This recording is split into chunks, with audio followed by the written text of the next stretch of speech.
Hello, my name is Sscd Ramirez, and I'm going to be doing my project on superior semicircular canal dehiscence, also known as Sscd. For my case, it was a 31-year-old female. She was referred by primary care for audiometric testing, a VNG, and an ECOG. She was previously diagnosed with Meniere's disease prior to having any audiometric testing. She does report a family history of Huntington's disease. Her father does have Huntington's disease, but so far she does not have it. She also reports having anxiety and depression along with having allergies. So for the otologic case history, she reports having constant oral fullness in the left ear, along with intermittent oral fullness in the right ear. She has had a recent ear infection in her left ear, along with history of ear infections all through her adulthood. She has pain in her left ear. She feels like her left ear is draining, but has never seen any physical drainage. She reports fluctuating hearing in her left ear, but also just notes that her right ear hears better than her left ear. And she does say that she has tinnitus that sounds like seashells in her left ear. She never really mentioned anything about her right ear, but that tinnitus is there in that left side. For her balance history, she reports having episodic vertigo that it started approximately 2 years ago. It's progressively gotten worse since March of 2021. At the onset, she was having difficulties with allergies and sinuses, along with fluid in her ears that she thought caused her dizziness. She took antibiotics and an allergy shot to help, but it only had helped for a short period of time. She reports having allergies that caused fluid in her ears before and not causing dizziness, but every time that's happened, the dizziness has subsided, and this time it did not. She reports having about 2 to 3 episodes a month, and the episodes last about 5 to 10 minutes. But when those episodes are not occurring, she feels that she's in a constant state of imbalance. That constant state of imbalance feels like she is swaying back and forth on a boat. She just isn't feeling stable. And when she's having those episodes, she has that boat feeling along with the occasional room spinning. She reports during her episodes she has blurry vision and sees spots before her eyes like she's seeing stars. She reports having occasional headaches and fainting and blacking out. Her episodes are triggered by bending over, quick head movements, heat, and loud noises. She also reports sometimes being dizzy while sneezing. She describes that when she hears those loud noises that her head bobbles uncontrollably, and she is also having optical illusions while she's in those episodes. When she's walking, she tends to stumble and veer to left and right. It doesn't matter what direction, she just stumbles and veers. She does have to hold on to objects or walls while walking to help with her stability. If those episodes do come on, she describes having to sit down as soon as those episode feelings are coming on because she has fainted or blacked out from that last episode, from previous episodes if she did not sit down. She also reports having the left side of her face feeling numb and have a tingling sensation during those episodes. So for the audiometric test results, she had clear canals bilaterally. Everything was unremarkable. Her hearing was within normal limits bilaterally. She had type A tips for both ears. We did a DPOA screening and she passed bilaterally. We do 4 frequency screening and everything came back normal. We did not test acoustic reflexes due to the loudness intolerance and that loudness causing her to feel the dizziness sensation. Speech recognition was within agreement with her pure tones, and word rec was excellent bilaterally. Here you can see her hearing tests. Everything looks good. We do our normal cutoff is 25 and above, and you can see that left ear is a little bit worse than the right ear in those low frequencies. Everything's still symmetrical, so there's nothing that really tipped us off there or anything, and you can see that her temps are type A and everything else looked really good. So for our balance testing, we do things a little bit different. We actually do a brainstem auditory evoked response test before we do our ECOG and our VNG. So when we did the bear testing, we do a fast rate and a slow rate, and also with our slow rate, we changed polarities. So for absolute and inner wave latencies, for rarefaction and condensation at the slow rate of 11.1, everything was within normal limits. When we did our fast rate study of 57.1 click rate, everything was within normal limits for the right ear, but only wave 5 was repeatable and reliable for the left ear. There can be no statement made to the presence or absence of retrocochlear pathology just because we only have a reliable wave 5 in the left and nothing else was reliable. And when we reversed the polarity to condensation, nothing altered. The waveforms did not alter or flip. So that is just suggesting that we have normal auditory synchrony.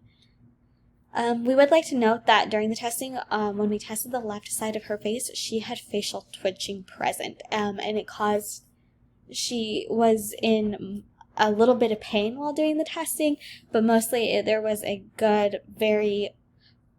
overt facial twitch while testing.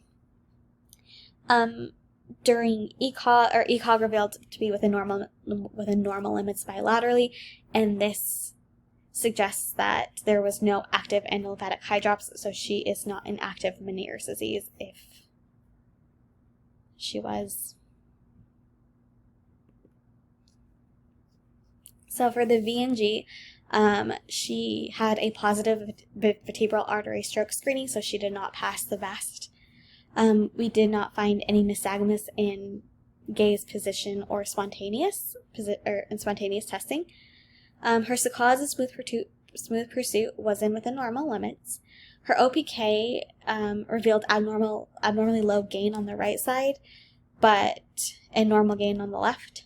Headshake and Dix-Hallpike was not completed due to the positive VAST. She did get dizzy during the VAST, so there was issues with the blood flow. And when we did the bilateral bithermal caloric, we had no unilateral weakness or directional preponderance present, and fixation was within normal limits also. So you can see here that these are her waves. You can see that we do have the ECOG present. Everything was there. And on that right ear for the bear test, everything looks great. Everything was lining up. All 5 waves are there. But when you look at that left ear, it's kind of hard to see, but that 5th wave for the fast rate has a lot of artifact with it, but that wave 5 was there and reliable. I wrote over it in a way. We were checking impedances as we were doing this, and impedances were within normal limits, so everything looked good on that part while doing the testing. So the outcome is we did have abnormal OPK testing, and along with that, abnormal fast rate bear for the left side, and this could possibly be revealing of a central pathology. So the central pathology is not being ruled out of all of this. When the patient did come for testing, she did mention that she had an episode the day before, but nothing had helped during that episode, and not even medication. And her symptoms have progressively gotten worse. She should return for more vestibular testing as a CVEMP, because CVEMP will give us a little bit more information on the superior canal, and it's a little bit more in tune with Sscd. And she should go forward and obtain a CT scan to rule out in or out structural abnormalities of the ear.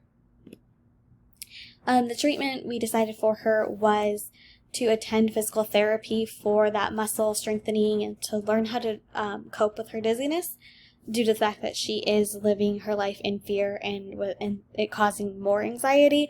I think physical therapy and learning coping strategies would be very beneficial for her. We also recommended seeing the cardiologist due to that positive VAST screening, and along with a neurologist because of that face twitching while we were testing. And then along with that, follow up with the ear, nose, and throat specialist, I think, who was also her referring physician, just for normal otologic testing. So for the case relevance, testing did not show a peripheral lesion as of right now. So Meniere's disease is being ruled out of all of this because of the patient reporting having dizziness while during our testing. And if we had active Meniere's disease, we would have found nystagmus in certain positions, like in our positional testing, along with we would have an absent ECOG. So Meniere's disease is not the number one thing here, and that is not the reason for the dizziness today. Another thing is to point out is in the case history that she did report having or being dizzy with sneezing and loud noises. Those are a little bit more directed towards Sscd, of those little red flag symptoms that we should know about when we are looking into that pathology. And also, all of this, depending on the size of the hole in the canal, testing measures can vary. So everything can come back within normal limits, especially depending on the size of the hole that is in that canal. And when results came back, the CT scan did show a lesion in the left superior canal. It was very small, which would be why we didn't have anything truly standing out in our measures. But there was a small hole in her superior canal on that left side. So I think overall this case made me a better clinician because I took a very thorough case history and I decided, we listened to the patient. The patient had stuff to say about her dizziness and that she wanted to find the reason why she's being dizzy. And I think if we didn't take that thorough case history, we would have never found the small details that could have pointed her to this Sscd. In general, broad looking at her symptoms, everything does point to like classic Meniere's disease. But if you pick and dig a little bit more, you can find that there's other pathologies out there than just Meniere's disease. Meniere's disease seems to be a dumping ground of dizziness, and I think that is unfair for patients due to the fact that they should be taken more seriously, and I think that's what we're here for, is making sure that we take thorough case history and pointing them in the right direction for everything. Dizziness is debilitating, and it's definitely harder than what people think. And I think the biggest thing is always make your own clinical opinions. We are the people that are helping patients come in with their dizziness, and we have all the tools to help them. So I think forming your own clinical opinion and not taking that Meniere's disease diagnosis to heart, I think that is also something that is very helpful in being the better clinician. Is don't rely on what other people say, just form your own best opinion.